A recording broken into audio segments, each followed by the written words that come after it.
Assalamualaikum warahmatullahi wabarakatuh. Kembali lagi bersama Memento Book Review. Dan kali ini saya akan mengulas novel mengerikan yang bercerita tentang kompetisi pemuda untuk berjalan sampai mati demi memenangkan hadiah besar. Penasaran kan? Makanya jangan lupa subscribe channel ini. Dan tanpa berlama-lama lagi, langsung kita ulas yuk.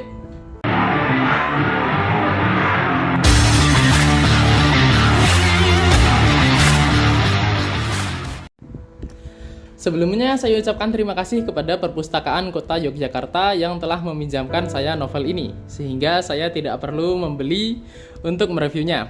Karena dulu saya pernah membacanya dari rumah saudara dan ingin sekali saya review tapi belum berkesempatan. Jika kalian lagi di Jogja, silahkan mampir ke Perpustakaan Kota Yogyakarta karena fasilitasnya makin lengkap dan nyaman sekali untuk membaca. Baik, novel The Long Walk ini pertama kali diterbitkan tahun 1979.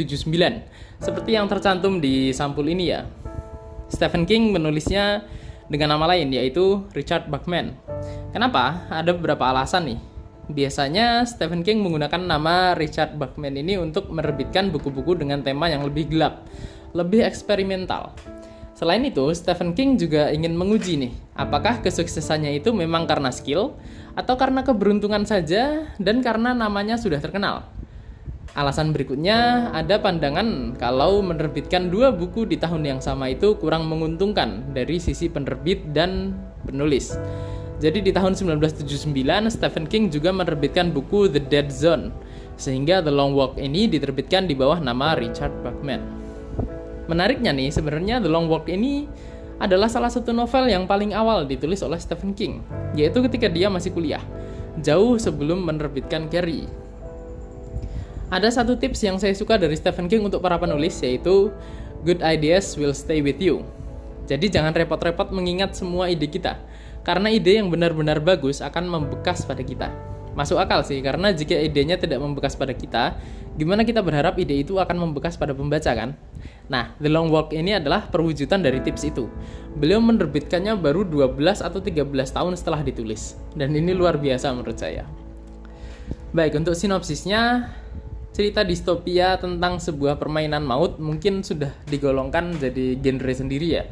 Dalam novel ini permainannya sederhana, yaitu tiap tanggal 1 Mei, 100 remaja terpilih akan berpartisipasi dalam The Long Walk, di mana mereka harus berjalan sejauh mungkin dengan batas kecepatan minimal yang ditentukan. Orang yang berjalan di bawah batas kecepatan, berhenti, tersandung, duduk, mereka akan mendapat peringatan. Setelah 3 kali peringatan, mereka akan mendapatkan tiket, yang artinya kematian. Tapi peserta bisa menghapus satu peringatan jika dia berjalan 1 jam tanpa mendapat peringatan lagi. Kompetisinya akan terus berjalan hingga tersisa 1 orang saja yang hidup. Jadi sudah pasti di antara 100 peserta itu 99 akan mati. Hadiah bagi pemenang tunggalnya adalah mendapatkan apapun yang dia mau sepanjang sisa hidupnya. Itu hadiah yang terlalu menggiurkan untuk dilewatkan ya.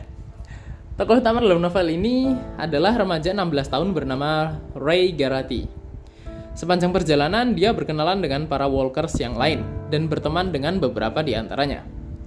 Di malam pertama, walker bernama Scram memberitahu Ray bahwa dia memiliki istri yang sedang hamil sehingga dia punya motivasi untuk jalan terus. Ray merenung dan memutuskan bahwa motivasinya adalah bertahan hidup sampai di Freeport, Maine, karena berharap melihat pacarnya di antara kerumunan penonton. Cerita dalam novel ini mengeksplorasi persahabatan, pemberontakan, dan ketidakberdayaan di hadapan maut, harapan dan keputusasaan, dan beberapa emosi kompleks manusia yang lain. Sepanjang perjalanan, saya terus-terusan berpikir apa nih yang akan terjadi selanjutnya gitu. Karena sudah jelas di akhir nanti akan ada 99 orang yang mati, sesuai dengan peraturan. Tapi bagaimana cara matinya, bagaimana dinamikanya, dan apa yang terjadi dalam batin para partisipan. Endingnya, saya sangat tergoda untuk membocorkan endingnya, tapi ini menegaskan kalau Stephen King itu memang master dalam horor psikologis. Selanjutnya untuk gaya bahasa, Stephen King dalam novel ini cukup to the point ya. Membacanya terasa cepat dan kita tidak akan berhenti lama-lama untuk memahami maksud dari kata-katanya. Sebaliknya, King justru membuat kita merenung dengan kejadian-kejadian tak terduga. Sehingga saya bisa bilang walaupun novel ini tebal ya, sekitar 431 halaman, Ya, sekitar 431 halaman. Tapi membacanya sangat seru sehingga kita tidak sabar untuk menuju ke halaman selanjutnya. Jadi novel ini bisa disebut novel thriller ya, karena thrillnya itu terasa sekali di setiap halamannya. Untuk alur novel ini maju. Kisahnya dimulai dengan Ray Garrett tiba di garis start, kemudian dilanjutkan dengan kompetisinya. Seringkali ada flashback dengan cerita para tokoh dan kenangan Ray sendiri, tapi alurnya tetap maju dan cenderung linear. Untuk sudut pandang novel ini adalah orang ketiga. Kita seakan-akan ikut merasakan ketegangan dan kelelahan karena perjalanan yang makan waktu berhari-hari. Sudut pandang ini membuat kita tidak bisa masuk terlalu dalam ke dalam pikiran para tokoh kecuali Ray Garrett, tokoh utamanya, dan membuat segalanya terasa masih seperti bayang-bayang misterius yang menambah ketegangan cerita. Selanjutnya untuk penokohan, bagian yang menurut saya paling menarik nih adalah penokohannya. Sejak awal, semua peserta pasti tahu bahwa yang akan selamat hanya satu orang. Mereka tahu mereka harus menjadi satu orang itu atau mati. Maka persahabatan yang terbentuk dan menyentuh di bibir kematian itu membuat tokoh-tokoh dalam novel ini terasa manis dan kecut pada saat yang sama. Manusia adalah makhluk yang kompleks ya, dan kompetisi The Long Walk ini adalah sarana untuk menyederhanakannya menjadi satu, yaitu kebimbangan antara perasaan saling memiliki dan kebersamaan sebagai manusia. Atau perasaan kesendirian dan mengandalkan diri sendiri untuk bertahan. Jadi dualitas nih. Manusia itu memiliki kebersamaan sebagai manusia atau mengandalkan diri sendiri untuk bertahan hidup. Kelebihan buku ini menurut saya ada pada penyampaiannya yang sederhana, yang sangat cocok untuk novel thriller. Kita dibuat sulit untuk beristirahat, terus-menerus tegang, dan membuat halamannya yang tebal ini jadi tidak berasa. Selain itu, premisnya yang sederhana tapi mengandung sisi psikologis yang dalam. Sederhana saja sebenarnya kan, lanjut berjalan atau mati. Tapi ketika ada 100 remaja di kompetisi yang sama, 100 orang itu menjadi semacam komunitas yang terikat satu sama lain. Dan setiap kematian membawa gelombang kejut bagi komunitas tersebut. Kekurangannya menurut saya terletak pada world buildingnya. Kita tidak bisa puas dengan why. Kenapa kompetisi ini ada? Kondisi seperti apa di dunia distopianya? Dan latar belakangnya bagaimana? Jika kita fokus pada kompetisinya saja, novel ini bagus sekali. Tapi jika kita ingin mencari hal lain dan ingin tahu lebih banyak, novel ini tidak terlalu menggambarkannya.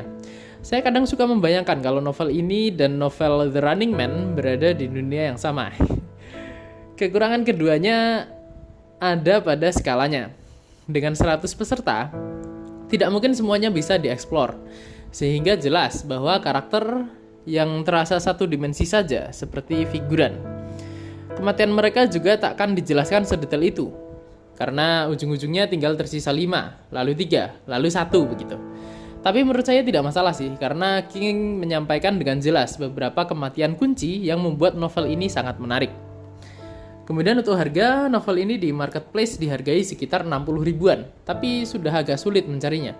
Karenanya saya juga tidak membeli buku ini, tapi minjamnya dari Perpustakaan Kota Yogyakarta. Jika teman-teman nemu buku ini dijual di bawah harga 100 ribu, saya rasa masih worth it, karena ceritanya sangat mengena dan akan teringat lama sekali setelah membacanya.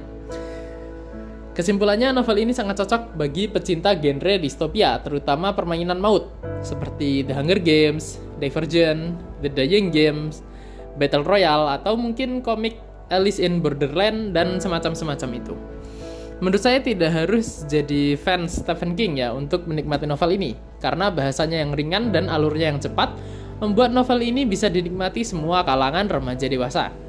Saya membacanya tahun 2018, setelah diterjemahkan, dan di tahun 2025 ini saya masih belum bisa melupakan ceritanya. Baik, demikianlah review The Long Walk kali ini. Terima kasih telah menonton sampai akhir.